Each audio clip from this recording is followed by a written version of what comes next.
The Sacramento Kings are open to trading De'Aaron Fox. They are willing to listen to a bunch of suitors to see what's the best deal for them in trading De'Aaron Fox. De'Aaron Fox's people have now leaked that the Spurs are his top destination and where he wants to get traded to. So, how do I feel about this as a Spurs fan? First, I want to say about De'Aaron Fox that he's a very good player. I won't say great player, but he's a very good player. He's the fastest player in the league. You could say arguably.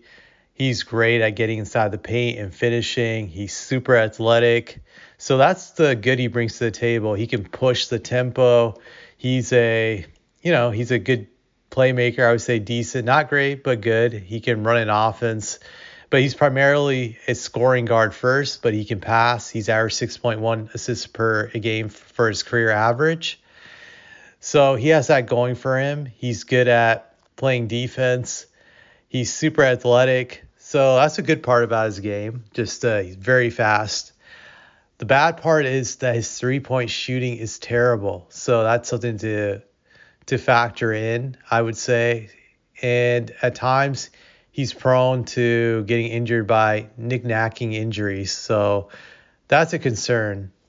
But when it comes to trading for him, my only hesitation about this is just how the cap space is going to work out because De'Aaron is up for an extension. He has an opt-out clause coming this summer. He's definitely going to use it if he doesn't get an extension. It's how much he's going to get. Like, will the Spurs give him like a ridiculous max deal? Does he qualify for the super max? That's one thing I haven't researched yet. Hopefully it's not the super max because the super max is a cap killer. That's one thing I would be concerned about. And just how much cap space the Spurs would have after giving him a max deal, because he will get the max deal. That's just definitely going to happen for him. So that's what I'm concerned about. And how much would the Spurs have to give up to get him? So I'm open to trading just about anybody on the roster for him, except for Stephon Castle. I do not want to do a deal in which the Spurs had to give up Stephon Castle to get him. Some people will say, like, wow, you're crazy. You would not give up a rookie for a proven, legit NBA All-Star player in De'Aaron Fox. And I would say yes to this because I think Stephon Castle is going to be a very good player in a few years. I think he will be an all-star caliber player in a few years. From what I've seen of this kid is that he's already great defensively on the defensive end. Very few guys can play defense the way he plays defense in this league. He's very good at that.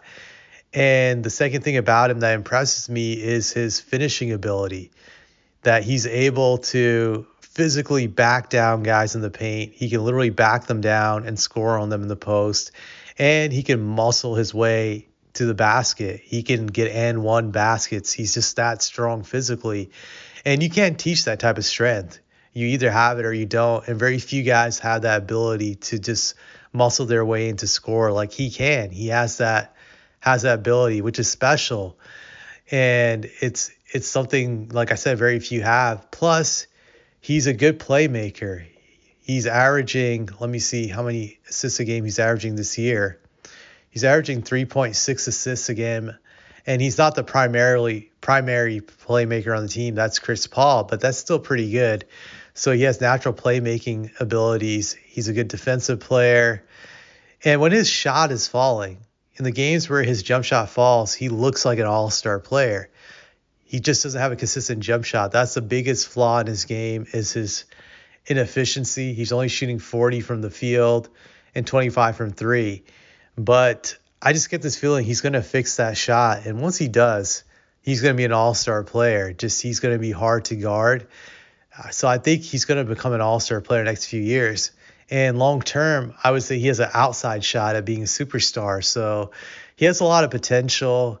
I don't want to give that up. I think he's going to be special. Now, if the Kings want Devin Vassell, sure, they can have him. I'm more than willing to give him. They can have Keldon Johnson also if they want. I'm willing to give up a few players to get Fox. I'm definitely open to that. But I don't want to give up like Stephon Castle and a few other guys and then give up like 3-4 draft picks for Fox. That's just too much. That's like a king's ransom, no pun intended. So I'm open to trading for him. He can definitely have a huge impact on the Spurs with his quick speed. He would open up a lot for Victor and a lot of guys. And I think he would complement Victor really, really greatly in the sense that the point guard center combo always works out historically. Just it's always a great combination to have with guards and bigs. There's just so many things that he could help Victor with and getting easy buckets he could generate, and Victor, the same for him, could help him out tremendously. I think they would complement each other really well. So I could see the potential of that, but I'm not willing to give up just like I said, a king's ransom for him. Now, they're open to getting anybody on the team outside of Stephon Castle. I'm willing to give up the trade. If they want three guys, sure, have at it. They can have that, but definitely not willing to go with Stephon Castle. So that's my take on this. And just hopefully the Spurs make the right decision whichever way they go. That's what I'm hoping for. And that's all I have to say about this.